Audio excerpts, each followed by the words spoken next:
চলেন এখন কয়টা বাজে আপনাদেরকে দেখাই। তো এই দেখেন এখন বাজে হচ্ছে 12:10। আর 12টা মানেই কতটা রাত আপনারা সবাই জানেন।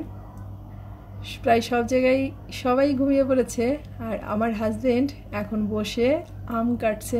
সে একটু আগেই বাসায় আসছে, তো এখানে বেশ কিছু আম নিয়ে আসছে, কাঁচা আম, আর সেগুলো কাটতে বসেছে।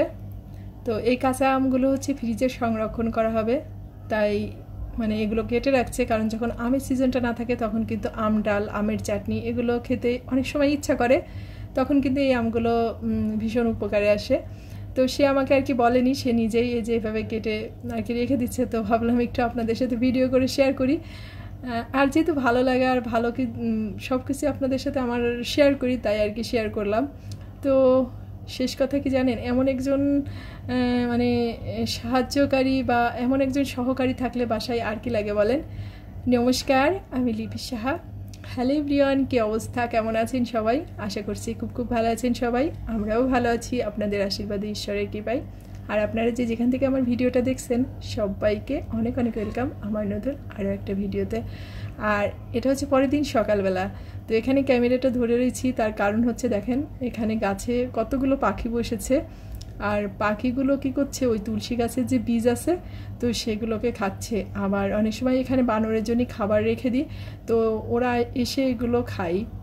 আর এভাবেই কিন্তু আর কি যে বনের বিস্তারটা ঘটে। কিন্তু পশু পাখিরা যখন পাখিরা যখন এই যে গাছের ফল বা বীজগুলো খেয়ে অন্য জায়গায় আর কি পটি করে, তখন কিন্তু সেখানে আরও গাছ হয়। তাই স্বপ্নীলালকে বলতেছিল, মা যখন পাখিরা অন্য জায়গায় যেয়ে পটি করবে তখন কিন্তু অন্য জায়গায় গাছ হবে, তাই না? আমি বললাম হ্যাঁ ঠিক বলেছো। তো যাই হোক, ওইদিকে তো মানে চলে আসছি রান্নাঘরে। ওইদিকে তো দেখলে আর বসে থাকলে কাজ হবে না, তো স্বপ্নীলকে এসে পড়তে বসিয়ে দিয়েছি আর আমি রান্নাঘরে চলে আসছি। তো গত 3 দিন ধরে মানে ভিডিও আপলোড করতে পারি না, খুবই ব্যস্ত। আসলে মাঝে মাঝে একটু ব্যস্ততা থাকার সাথে সাথে যদি একটু টেনশনটা বেশি পরিমাণে থাকে, তাহলে দেখবেন যে কোনো কাজই করতে সেইভাবে আর কি ইচ্ছা করে না। আর এগুলো কিন্তু অনেক একটা আবেগ বা ভালোবাসার জায়গা। তো স্বপ্নীলের পরীক্ষা চলতেছে, ওদের হচ্ছে অর্ধবার্ষিকী পরীক্ষা চলতেছে। তো ওকে নিয়ে না খুবই ব্যস্ত, যেহেতু এবার বই, তারপর গাইড, মানে এই জিনিসগুলো অনেক দেরি করে কেনা হয়েছে, স্কুল থেকে দেরি করে দিয়েছে। পড়াটা কমপ্লিট করতে ভীষণ কষ্ট হচ্ছে ওর কাছে আর কি, সারাক্ষণ বসে থাকতে হচ্ছে। মানে ও যেভাবে পড়তেছে আমাকেও ওইভাবে পড়তে হচ্ছে ওর সাথে সাথে আর কি, বুঝিয়ে দেওয়ার জন্য অল্প সময়ে আর কি যেভাবে ম্যানেজ করা যায় বলতে পারেন। তো সে কারণে আসলে ভিডিওগুলো দিতে পারিনি। তো একটু শর্ট ভিডিও ছিল, তো সেগুলো দিয়েই আর কি রেগুলারিটি তাকে মেনটেন করার চেষ্টা করতেছিলাম, এই আর কি। তো যাই হোক, এখন প্রায় রান্নাটা কমপ্লিট হয়ে গেছে আমার।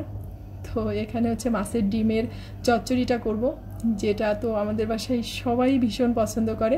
তো ডিমটাকে ওই যে লবণ হলুদ দিয়ে একটু সিদ্ধ করে রেখেছিলাম, আর এখন একটু মরিচের গুঁড়া দিয়ে ভালো করে ভেজে নিলাম।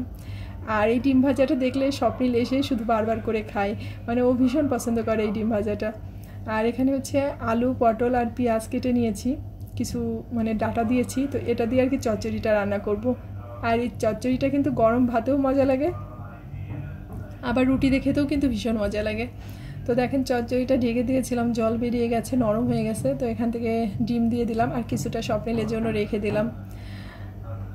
তো এই ছিল আজকের হচ্ছে রান্নাবাড়া। তো চচ্চড়িটা এখনও আরেকটু ঢেকে দিব।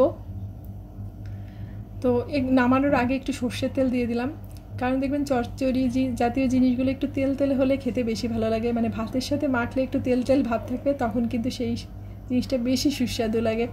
তো নামানোর আগে একটু ভাজা জিরার গুঁড়া দিয়ে নামিয়ে দিলাম। তো এখন হচ্ছে আমার রান্নাটা শেষ, তো এই চচ্চড়িটাকে আর কি নামিয়ে নিব। তো আজকের ভিডিওটা এ পর্যন্তই। যদি ভালো লেগে থাকে অবশ্যই একটা লাইক করবেন, বেশি ভালো লাগলে অবশ্যই কমেন্ট করবেন। খুব ভালো লাগে জানেন তো ভিডিওগুলো শেয়ার দিতে, আপনাদের সাথে আমার লাইফস্টাইলটা শেয়ার করতে। তো আজকে কি রান্না করিয়েছিলাম, তো ভাবলাম আপনাদের সাথে একটু শেয়ার করে দিই। তো চচ্চড়িটা কিন্তু অনেক লোভনীয় হয়েছে, তো এইভাবে আপনারা একটু ট্রাই করে দেখতে পারেন।